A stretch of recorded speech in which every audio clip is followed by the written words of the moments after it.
This is the You, Me, and BTC podcast. Cryptocurrency decrypted. Welcome to episode 82. We're kicking off today's show with a discussion about the internet and the difference between analog and digital. We'll consider the value of connecting our toasters, our alarm clocks, our front doors, and everything else to the cloud. We'll also try to decide if we think society will ever move away from the digital realm and start favoring less connectivity. Then after that, we're talking about stupidity and Bitcoin, because it'll be fun. Your hosts today are Tim Baker, John Stuart, and myself, Daniel Brown. Here we go.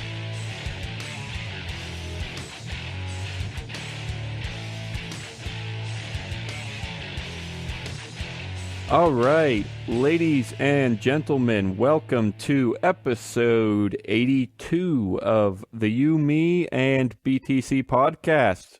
Thank you so much for joining us today. Glad to have you.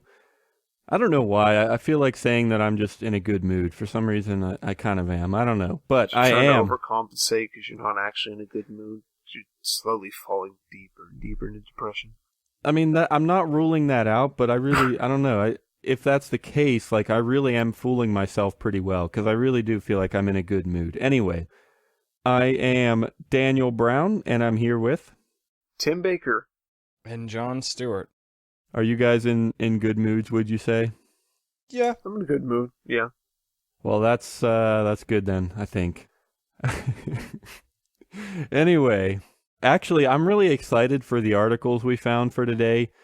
I have an interesting one about, it's kind of counterintuitive, but the headline is something like, our future is going to be analog and not digital, which doesn't make any sense, and we're going to go over all that and how it applies to Bitcoin. And then Tim and John are going to cover an article about stupidity, because it just kind of fits in perfectly with the both of them. So that's coming up in the second half, and it's kind of related to the first article too, so I seriously am. I'm excited for these. They seem interesting, so we'll see where they go. I would be offended that he called us stupid, but I made that joke first before we started recording. Hey, I didn't say... I never called you stupid. I just said they fit in... the article about stupidity fits in perfectly with you two. Yeah, which that could mean John anything. Made, so you made an even worse joke because you're fucking stupid. All I'm saying is I never called you stupid. Do you think we're stupid enough to believe you?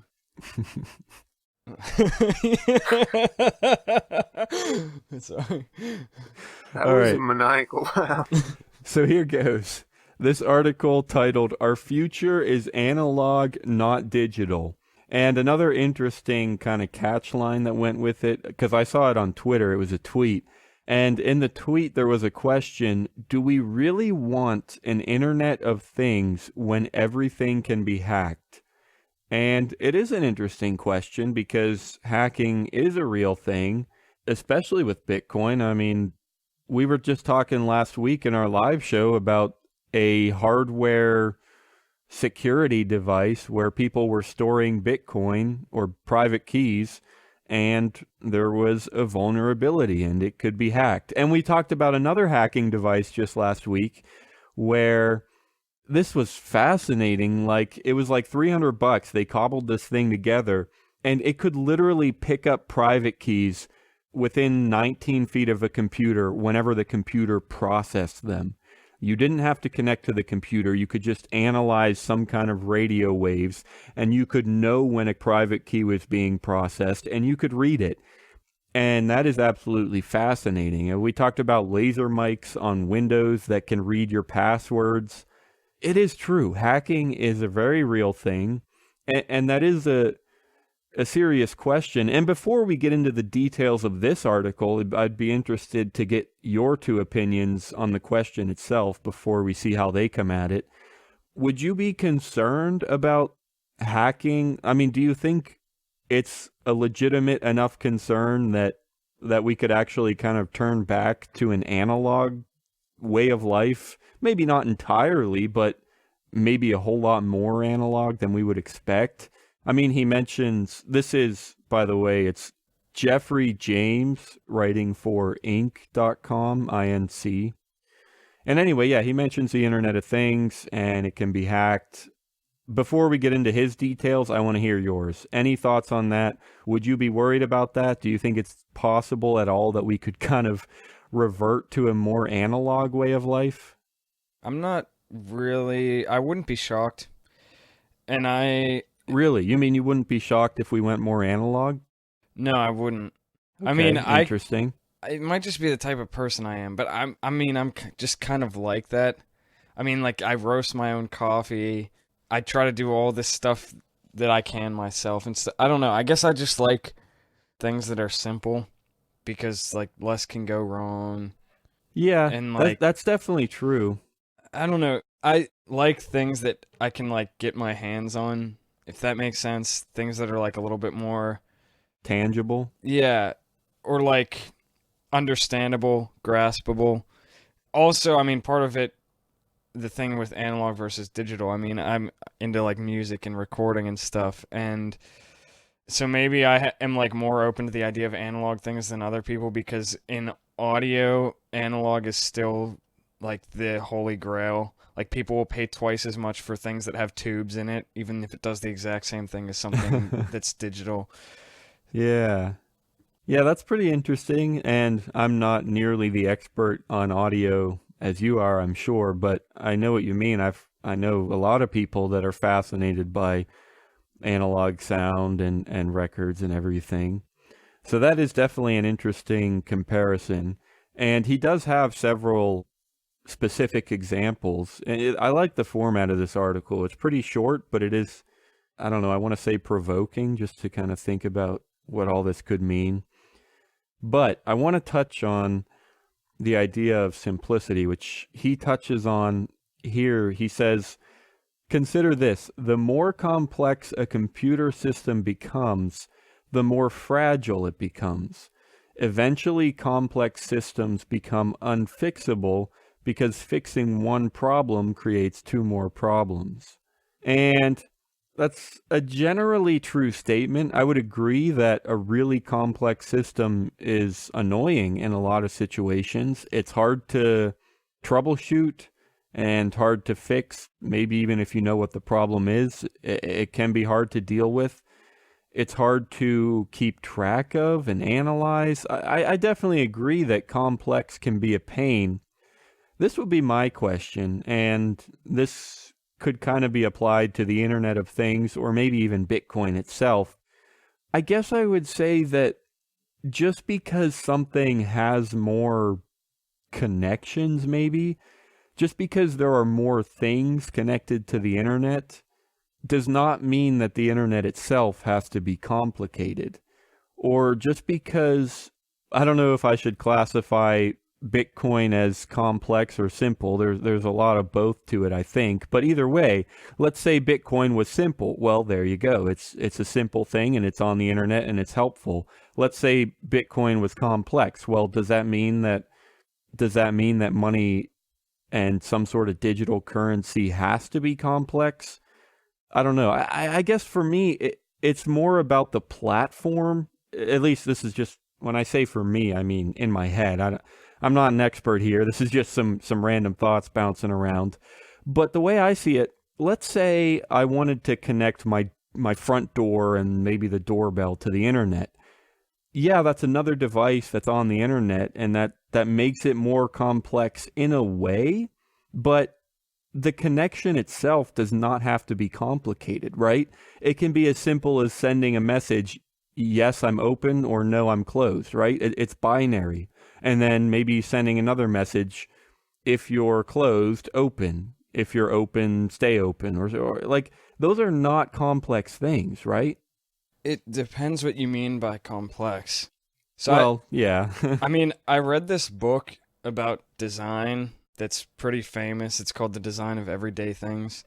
And he talks a lot about things that make designs bad. And like I can't remember what the exact terminology that he uses in the book. The author's Don Norman, by the way. But one of the things that makes a design bad, I feel like it has complexity in the name. Like, entangled complexity or something like that. But the idea is that something is more complex and designed more poorly if, like, when it fails, it affects a lot of things. So, like, a failure that affects the least things is more desirable. And Okay. when you have everything connected to something, it's complex in that way, in that, like, an issue will affect a lot of devices and not just, Right. it won't have like a one-to-one failure or something. Yeah, no, I think that's a really helpful way to kind of classify this because I mean I would never have come up with that on my own, but it seems like a good way to define at least, I don't know, complex, not complex, well designed, not well designed. Yeah, I think that's a helpful measure. And so I'm doing this on the fly here. I've never thought about this before, but let's see where this goes. If we apply that to the Internet of Things, or let's apply it to our front door. If your front door failed, let's say it quit responding to those messages and it quit opening, does that affect very much? I mean, I guess it depends what your end goal is. Like, does it affect your security? I guess maybe if it's stuck open, yeah, that affects your security. Does it affect your convenience? Okay, yeah, I guess if you're trying to get in the door, sure. Well, At some okay, point, no. what's the point of- Think about it this way. If you have your lock on your front door controlled by your smartphone, and you have your oven controlled by your smartphone, and your thermostat controlled by your smartphone, and your alarm clock controlled by your smartphone, and your smartphone breaks, you're screwed. Yeah, okay. That's more what I meant by, like, a lot of thing. If one thing fails a lot, it depends on which thing is failing. But, like, if you have everything connected to the internet and your connection goes down or something, Yeah, then- but your connection, you don't have to use your smartphone. You could use your tablet or your PC. No, but it doesn't. You want all that stuff connected to everything, and you need to have passwords, and you need to That's the whole. safeguard Well, all. no. What all do we have to put on? Tim, stop. Yes, the passwords thing would definitely be a hurdle, and that's a little bit inconvenient. But the thing you just mentioned about having everything connected everywhere, that's the whole point of the Internet of Things. So yes, that is what we're going for. See that you're right if you have like a smartphone and a tablet, but you can't assume that, I guess. Yeah, sure. I don't know. And then I mean, just even think about, like, if you have, just say like you have a Google account and you have Right. all your documents in Google Docs and you have all these spreadsheets and all your emails there and stuff, and you forget your password, you lose access to all this stuff. Right. That's kind of what I was just about to mention. Like, even if you did have a phone and a tablet, the only reason that those are both able to make the connection is because of some service out there that is supporting the connection from your phone or from your tablet. And maybe that service could go down, or those servers could go down, or yeah, you could forget your password. It could be something like that. So that I do see some difficulties there, especially with when you introduce hacking, like everything could be built perfectly. And so maybe you could never forget your password. Maybe the servers will never fail, but somebody's human action could result in the hacking, which could then ruin everything, right? So I do like that point, and it applies reasonably well to yeah, say your front door and your alarm clock and who knows what, your lights. And yes, at the moment, it doesn't seem like there's a way around that. It seems like there will almost always be some point of failure. I mean, even if you have redundant servers, I don't know, there's still, it seems like it's still a little more centralized than we want it. But there we go. I threw out the word centralized. And so that's kind of my question now. Do you think decentralization has any kind of solution to this? I mean, maybe not, actually. I mean, I'd like the answer to be yes, but when I think about this, I mean, Bitcoin is pretty decentralized, but it works because of private keys, and we already talked about there's infinite ways to hack private keys, and they are really hard to keep truly secure. And so, I don't know, maybe that doesn't even solve the problem. I guess I just want to clarify what we're even talking about here. I think the main, and again, this is just kind of on the fly. We're going wherever this takes us, but I think the main difficulty is there's no way to avoid hacking, and as far as I know, there's almost always going to be some. The term central point of failure is definitely relative. Things can be more or less centralized, so they can be more or less subject to failure. But it seems like there's always, especially when you include hacking, it seems like you can never be really great. I mean, because once you include hacking, like, yeah, maybe it's hard to do, but it's still possible, right? Almost always. Yeah, and this is why I don't. But I mean, this article is kind of about why it isn't going to be digital, or at least why the author thinks it wouldn't be, is because I don't know. I think a lot of people aren't that comfortable connecting everything in. I mean, maybe I'm wrong. If you took like a consensus of people, maybe more our age, that would be more likely to buy and set up all this new stuff that you can, like, even now, just already lock your doors, turn on the lights and everything.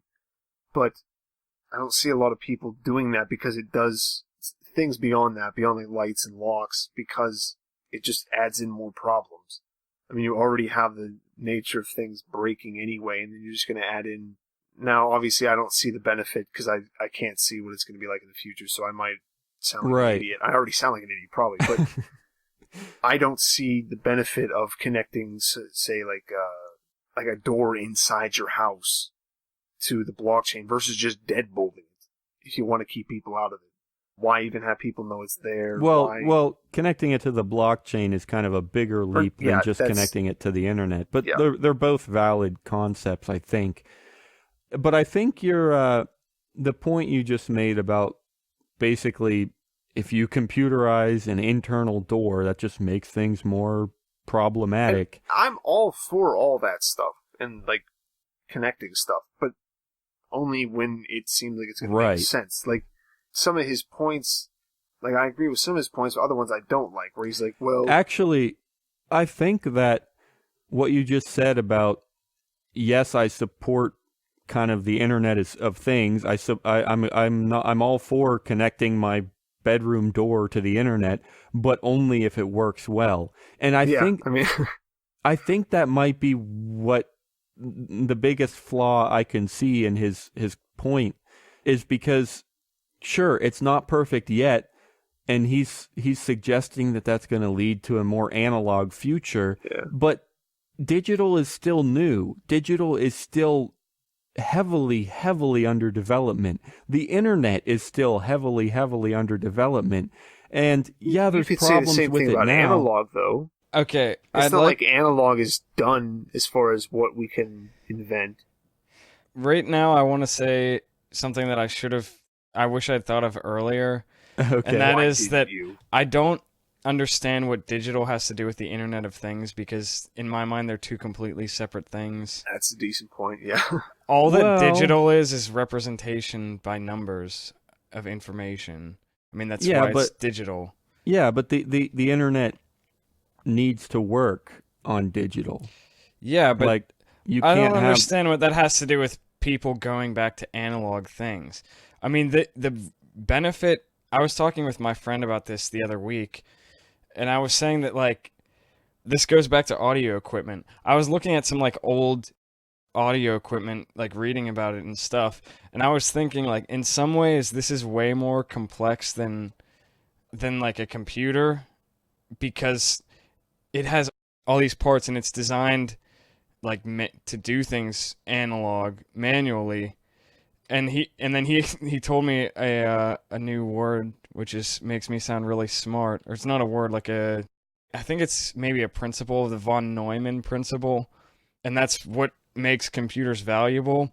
And it's that because we have memory in a computer, you can use the same components to perform different actions.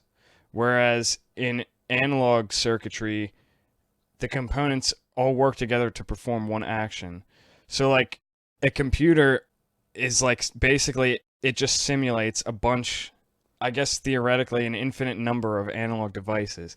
It's almost like a simulator. And, like, a lot of early computer projects or computer programming projects that people will get assigned in classes or whatever is that you're actually modeling a simple computer on your computer using a programming language. And like I think that's the advantage of digital over analog, is that you can use one device to perform a lot of different actions. But that doesn't have to be connected to the internet. Yeah, that has nothing to work. do. That has nothing to do with the internet. Okay, so yeah, I see the point. Other about than that, having... the internet is dependent on things being digital. Right. But I think it's more of a, not a metaphor, but just a representation. He's just using digital to represent the internet. Poisoning the well. Yeah, Daniel, I mean, yeah, I don't like. It's like a equivocation. I think that's the right fallacy. I don't. Okay. No. Things being hacked is not going to make me not use digital things, because nobody's going to hack my stereo system. Yeah, my that's stereo true. system is digital, but like that's... Yeah, I like that. Yeah, you can use digital stuff without having it on the internet, and therefore without letting it be hacked. Yeah, that's a good point. You get into things where then, this is kind of what I was talking about before about having, like, would there'd be a use though for like a music player that was connected to the internet. You could just download music directly to like an iPod, but instead, I guess, just have a whole big system. Yeah, that would definitely have a use. Yeah. Okay, but then how hard? Like, I get that it can get hacked and shut down, and then it might just break because it's disconnected. But why can't you just, unless it gets like hacked and broken or has a virus, just because it's having a problem with connection to the internet, why wouldn't they make stuff so that you could still play it anyway? Like, he's making it like, well, we're going to go completely to this. We're never going to have analog. See, if you're going to go back to analog, you can't even use a CD player. You'd have to go to cassettes. Cassettes are analog. CDs are digital. So, like, if you're worried about your iPod getting hacked, you can't just get a CD player. You have to get a tape cassette player. Like, that is just no. So tell me if this is where we stand right now then. If we're talking strictly analog versus digital, then his argument is meaningless because digital is clearly better than analog and it's a lot more helpful. It's not. I wouldn't say it's better. It's better in certain areas. So digital... Just like analog's better. I don't want a digital lawnmower that's going to break every single time it goes through water. I feel like he's trying to tackle two arguments in one article, and they're not linked very well. Right. I think digital in the strict sense, we all are agreeing that it's not going anywhere.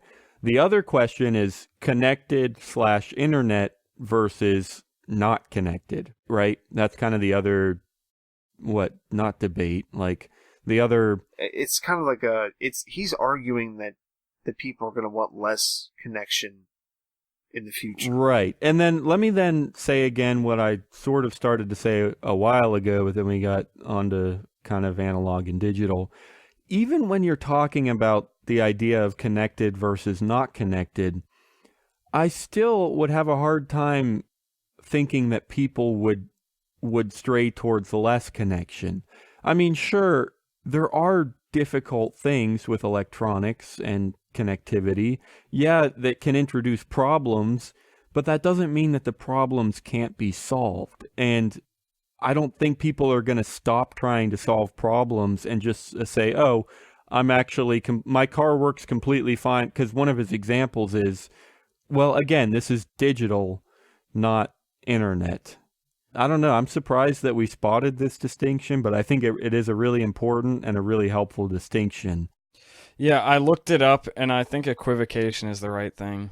Okay. It's like using ambiguous language to conceal what you're doing, which he's probably not doing intentionally, I don't think. It's just kind of sounds like a rant. He's like, I'm talking about internet, but I'm just going to throw this stuff about analog in here because... Yeah. Well, he seems to have this kind of problem with, like, he criticizes it a little bit too much in this. Like, some of the language he uses. We're going off on this digital thing again. Let me finish up what I was going to say, and you tell me if you agree. All I was saying about, even if you left it at internet, let's say we're talking about connectivity versus less connectivity, more versus less. Sure, the internet and connectivity can be problematic, but that doesn't mean that we can't fix those problems, and I see no reason that people are going to move away from connectivity. Do you guys agree with that? That people are not going to move away from internet connectivity. Right. That, Not necessarily. no, Why? I don't necessarily agree with that. So you still think, as I do, that people are just going to solve the problems, they're going to invent better security, and sure, it won't be perfect, but that'll just be a new problem to solve. And we're going to keep solving problems because connectivity really is helpful in a lot of situations. I can honestly see it going both ways, or even going both ways at the same time. Like certain things becoming less connected and other things becoming more connected, or swinging either way. I honestly, like on something like this, I couldn't really predict. I guess, but I can't see how, like, connectivity, as long as it is secure, which comes in time, but once it's secure and stable, I can't see any way that connectivity can hurt you. Aside from hacking, yeah, that's a real thing, but security also comes. But it doesn't. What does it help? Like, give me just any appliance. Like, why would you connect a refrigerator? Because then it could detect if the power goes out and it could start a generator. And that's not really the internet. Maybe it's not the best example, but that's the kind of thing. Like, it can just know what's going on around it and react. I mean, yeah, but you could just do that with just a generator for your house. Yeah, I know. It was a bad example, but that's the idea, is that just the fact that it's connected lets it have kind of more knowledge, and therefore it can react to what's going on. Yeah, you're right. It was a bad example, but more knowledge. I mean, that's fine. You can pick a different Okay, one. so I'm just came to a realization, and Daniel, you have to tell me if this is true because you read the article more detailed than I did. Maybe that's what he means by analog. So, like, instead of having things done via the internet like that, like tripping whatever to turn on your generator, by internet, you do it by an actual, like, physical connection. Yeah, okay. So maybe I'm asking, saying, is that what he's talking about in the article? Right, so you're because that asking, would make more sense with the analog thing. So you're saying that his theory is that you could have connectivity with analog, like analog things could be connected, because you really could do that. You could have a refrigerator that could analogly, is that a word? A refrigerator that could analogly detect when the power goes out and start a generator. That could happen without digital. And you're asking if people would build things to react to the same things, react to the same surroundings, but in an analog fashion, not digital. Is that what you're asking? Or you're asking if he's saying that? Well, I guess you could still do that. That could still be digital, but just not internet, I guess. I was asking if he was saying that, and like as you were explaining it more, I feel like I'm more certain that he's not saying it, but at the same time, I'm also more certain that that's what I was trying to say. Oh man, this is starting to get complicated. I don't know how much longer we want to go on this, but I have one more thing I could offer, and that is that if that is true, and if we could find, I don't know if this is possible, but if we could find enough ways to make, like what I just said, if we could really use analog signals to automate our houses just as effectively, then sure, I could see why that would be better, because yeah, analog is probably a little bit more reliable and harder to hack and things like that. So if we could do it with analog, if we could make our lives just as automated, just as convenient, just as efficient in an analog fashion, then yes, I can see the benefits. The problem is I don't know if that's even possible. Well, I still think analog is probably not the right word, because having a refrigerator like send a signal to your generator, there would still have to be digital in there somewhere. I feel like you could do it by radio wave, which is analog, but like the mechanism that would send the signal, I feel like would have to be digital. Yeah, I mean, I don't know if it would. I'm not saying it would have to be digital, but like it probably would, and I don't see any reason why that would compromise it in any way. Okay, that I can see. Yeah, no, yeah, you're right. I mean, having a digital circuit board on an emergency light, I mean, maybe it could be hacked, I guess, but but like you're right. It really nobody's ever really had problems with that, have they? I don't see how it could be hacked unless somebody was physically there. Right. In which yeah. case, it could be tampered with if it was analog. Yep. Oh, yeah. And having it be digital is going to save space and everything. So, like, if you have the same chip controlling the thermostat in the fridge, also controls the generator alarm or whatever you want to call it. Right. Okay, so here's the thing. We've gone through all kinds of crazy stuff and talked about who knows what and tried to figure out what we're saying and tried to figure out what this guy's saying. And sure, we definitely apologize if we confused anyone. But in an effort to try and bring things together, is there anything we should say in conclusion to just like, have we come to any kind of agreement? Maybe it's this. Maybe like analog and digital both have advantages, but in the end, it doesn't really seem like there's much reason to move away from digital as long as we can just solve the problems over time. Does that make sense? Yeah. We just need a little bit of both, which is the answer to any question in the future. That's, kind of true, yeah. By the by, I feel that our listenership is smart enough to figure out our retarded spewings. So, I don't apologize. You didn't figure that out. Tim has confidence. So confident in you guys.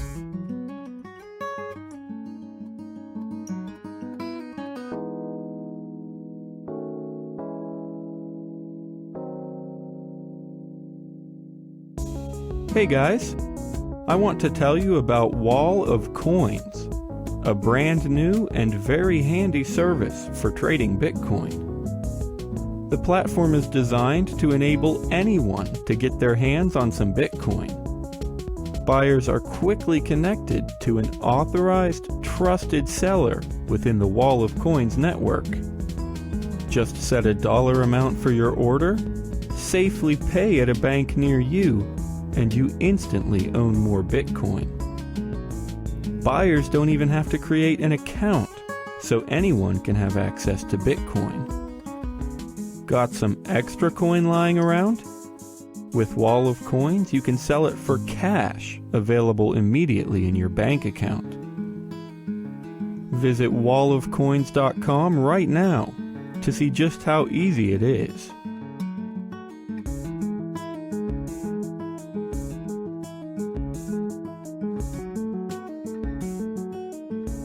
Okay, so Sorry, Daniel... I'm just staring at this GIF. I'm like tripping out completely. You should start back in with that. Okay, so as Daniel told you at the beginning of the episode, John and I are mostly going to be covering this little bit about Bitcoin and why stupidity is good for it. Yeah, because you know all about stupidity, right? Yeah, and that's pretty much the only reason why I like the internet. If the internet didn't have a lot of retarded stuff on it, if it was just a bunch of facts, it would be pretty much useless to me. Some of my favorite memes are when like it's something completely absurd and the caption is just like, I think I've officially reached the bottom of the internet. When did I get here? Or the bottom of YouTube or something. Oh yeah, it's YouTube comments are like, oh, I'm in that part of YouTube again. Yeah. But yeah, it's the idea. And the reason why we're talking about it is there's a CoinDesk article called Why Bitcoin Should Embrace Stupidity. And as the cover, as Daniel has said just now, he has been mesmerized by it a few times during the show, is a GIF of a bunch of hamsters dancing. And they're not all hamsters, are they? They're like... No, they're all hamsters. Yeah. Well, the bottom one... They look like bunnies. They're hamsters. They're like bears. All right, fine. They probably are. No. It's called the hamster dance. I know, yeah, I guess so. They're all hamsters. They're just stylized. I think the bottom ones that are walking and kind of jiving Yeah, they along, look like bears. those are bears, I think. No, they're hamsters. I'm sure they're hamsters too, but they do look like bears. But yeah, anyway, they're just stylized. I mean, I agree they look weird, but... the GIF is of a bunch of hamsters, and... So what's the point of this article, Tim? Okay, the point is, and tying the hamsters, the author mentions that one of the first things that he saw on the internet was the hamster dance, which Daniel hasn't ever seen, but a lot of people, that's, I think, what a lot of people saw for the first time. It got shared to them. It's considered the first meme, I think. So that got shared around, and people liked it, and it wasn't like he's explaining that the thing that got shared around, the thing that got people interested in the internet, the thing that kind of sparked people's creativity and showed them what they could maybe do wasn't some like new program that did something necessarily useful. They didn't have to make something useful first. It happened because it was funny and it was easily spread, and it was like a 2-minute long video or something like that. Maybe it was just a loop, but it didn't have to be much, but it got it out there. And he thinks that Bitcoin also shouldn't stray away from stuff like that. Like Dogecoin went down, but it's not necessarily terrible because it got the idea out there. People got into Dogecoin, then maybe they came over to Bitcoin. And he's kind of trying to just say, even if it is stupid, you should still try, because there's a chance it could be clever, because both of them are so close together. So instead of focusing so much on making everything serious with Bitcoin, making it, it's all about... I'm not sure if it's quite that obvious. I mean, he's not just saying, something that looks stupid might not be stupid. I think it's more than that. That's not what I meant. I meant was, whenever you do something, like Dogecoin could have lived. Could have. It still is pretty well, I think. Kind of. I mean, no. Tim, we aren't altcoin people. We I'm haven't followed them nearly as much. Yeah, I know, I'm going off of something he says in the article about Dogecoin was derided until its joke was pronounced dead and its founders chased out of the industry. Oh, wow. Dogecoin founder exits crypto community citing toxic culture. I mean, maybe someone else runs it, but maybe some people still use it, but... Yeah, well, let me say real quick that we love the idea of altcoins, but I think we just don't have enough time to keep track of them, and so we've been stuck just too with... lazy. Well, maybe. But yeah, we've been stuck with Bitcoin. Not stuck with it, we've just been focusing on it, and haven't really gotten into any altcoins. We've talked about a few here and there. They definitely have always been interesting, but for us it's been Bitcoin, and that's why we haven't heard stories like this yet. Yeah, we used to talk about altcoins more when we first started. Yeah, I think there's like 10 times as many now, and just gets that much harder to follow, I think. Yeah, and I mean, I feel like none of the ones that really had a chance of getting critical mass ever did. So, like, I mean, do people still use Litecoin? Yeah, I mean, it's still the most popular next to Bitcoin. I don't know how many people actually use it, though. I know that the price was going up while Bitcoin was going up. Whenever Bitcoin was up around 300, Litecoin, I just remember because a lot of people tweeting, Litecoin was kind of following it a little bit, like along the same lines comparatively. The price went up, I think. Yeah, I think that's true. When Bitcoin started going up a little bit, a lot of other things did. I mean, like recently. Yeah, okay. Like in the last few weeks. Yeah. But no, Tim, I still want you to tell me what the point of this article is, other than if something looks stupid, it might not be. Like, where's he going with this? Or John, because you read it a lot more than me, too. Well, that things don't have to be necessarily useful to help spread an idea, I guess, is what he's saying.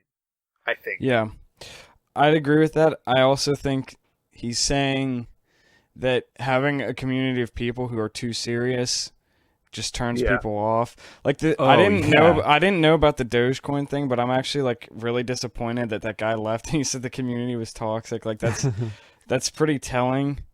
But also, people don't. There's a TED Talk about this. People don't buy what you do; they buy why you do it. Yeah. And that's why people like Apple, because Apple doesn't sell you their products. They sell you a brand. So like the example I think the guy uses in the TED Talk is like the Zune comes out and they're like, look at this, it has this much more hard drive space than the Apple. It can support these audio files that are more high quality. It has this bigger, more high definition screen, and it was a flop. Everybody still bought iPods even though they were not as advanced or had as good of specifications as the Zune did. People bought it because the iPhone commercial has people dancing and singing and having fun.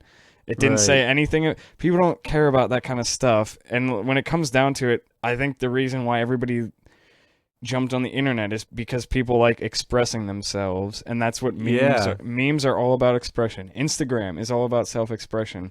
Spotify, Facebook, all of it is about like just people being able to express themselves. Here, you can constantly, 24/7, express all your thoughts and then also possibly ruin your life. That's one of the weird Reddit. things now about where people can just like tweet and just lose their jobs in a matter of hours. Well, yeah, but And another that's the weirdest, like drunk tweets. That's always the weirdest thing. Tim, the other aspect of that, though, is that the internet also makes it possible to not rely on a traditional job. Yeah. So, like, getting fired matters a whole lot less than it used to. Well, yeah, but It depends. that doesn't have that much to do with what I just said. It does depend on your skills and everything. The average But- guy who gets fired from McDonald's for saying that that he hates his manager, or something about a customer, is not gonna go, oh, I should now start up a business on the internet and sell from all these economics. No. I wasn't saying that they should make up a business on the internet. I just meant that the whole culture is like shifting, and where, yeah, maybe we shouldn't go down all this. I'll just stop there. I just mean that culture is shifting. That's all. Not completely yet. And sure, yeah, definitely losing your job is still a bad thing for a lot of people.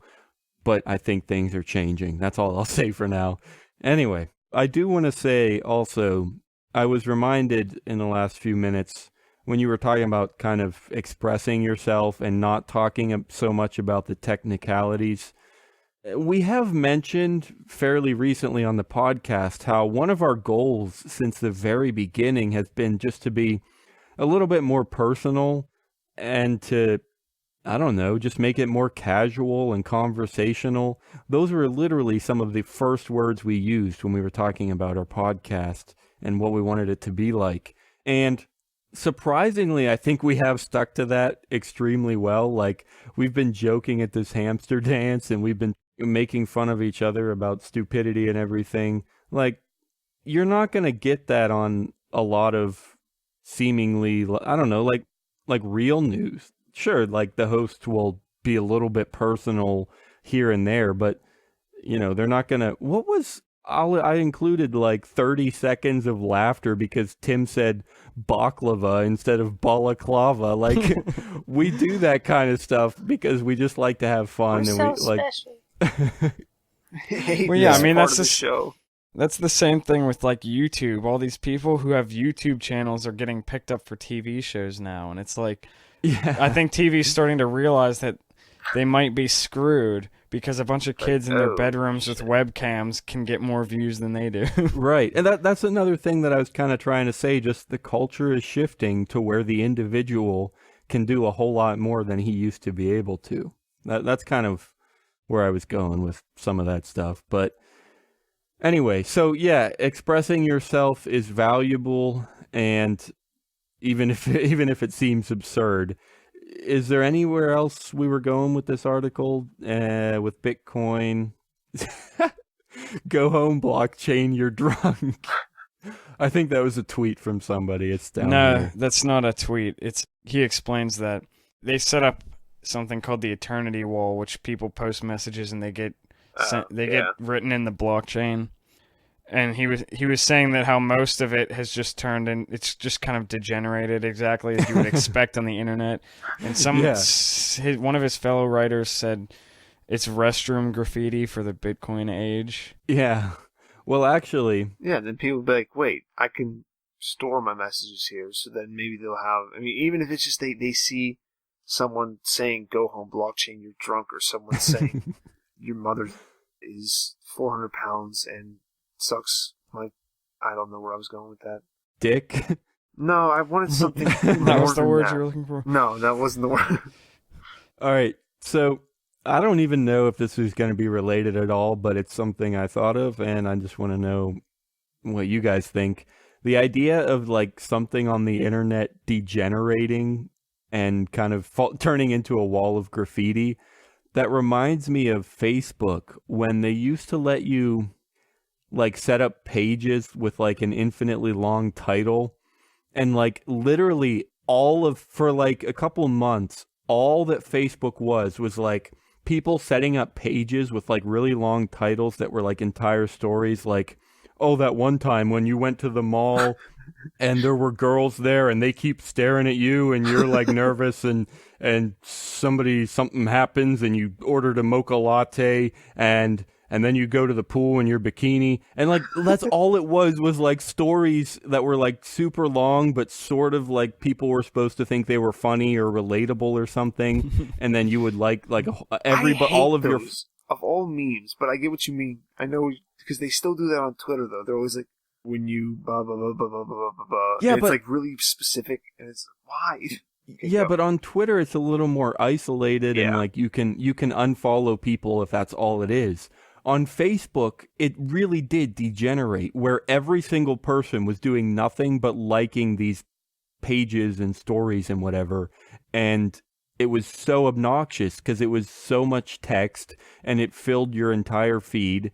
And sure, you'd get pictures here and there, but it really did degenerate. So I guess what I'm asking is, did it really degenerate? And do you have any idea how they fixed it? Did the people just eventually shift and decide that that was no fun anymore? Or did Facebook actually do something that made that go away? I don't know. Maybe both. I don't know. I didn't see it as much of it as maybe you did. Do you know what I mean, though? Yeah, I feel like I've maybe seen a couple of those things, but I don't remember them being all over Facebook.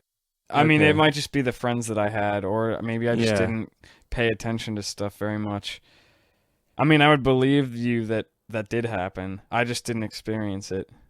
Yeah, I don't know either, and I don't really know how they fixed it or what they changed, if anything. But anyway, that was my idea of something degenerating.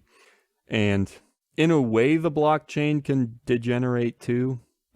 I keep feeling like I'm saying that wrong because I feel like I should be saying degenerate, but I'm pretty sure degenerate works here. I think it's the right way to say it here. Yeah. Anyway, yeah, the blockchain and Bitcoin, in certain senses, sure, the eternity wall, these messages can turn into graffiti, but that doesn't really affect Bitcoin itself. I mean, honestly, it might even help Bitcoin because people are paying transaction fees to get this data on the blockchain, right?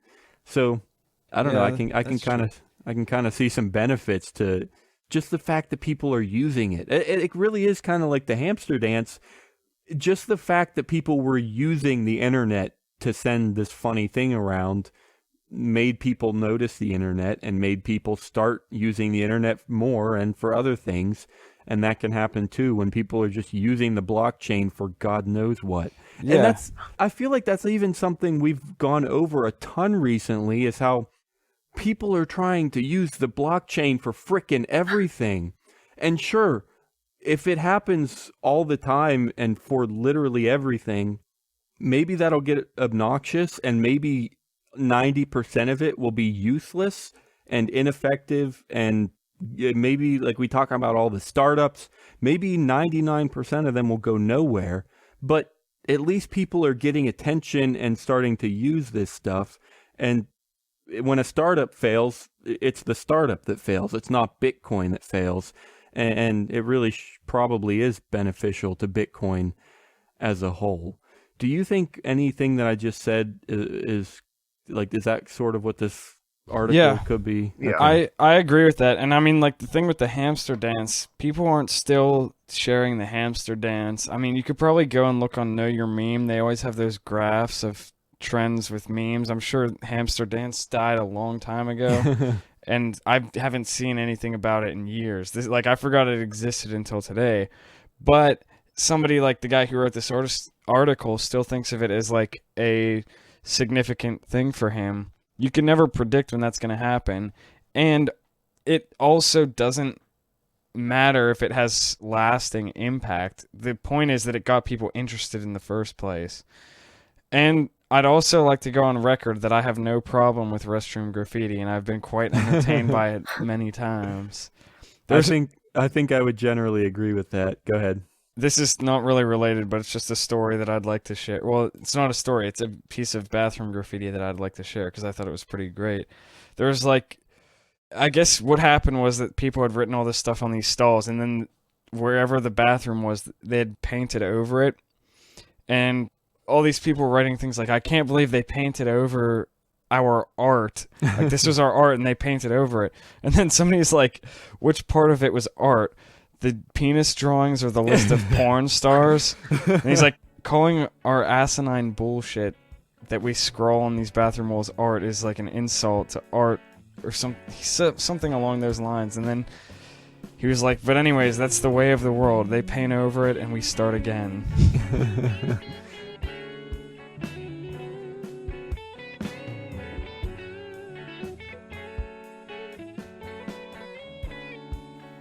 Thanks for listening to episode 82. All of the music in today's show was from John Stuart. Remember to check out this week's show notes at youmeandbtc.com and leave us a comment. We'll see you live next Wednesday and for another regular show on Thursday.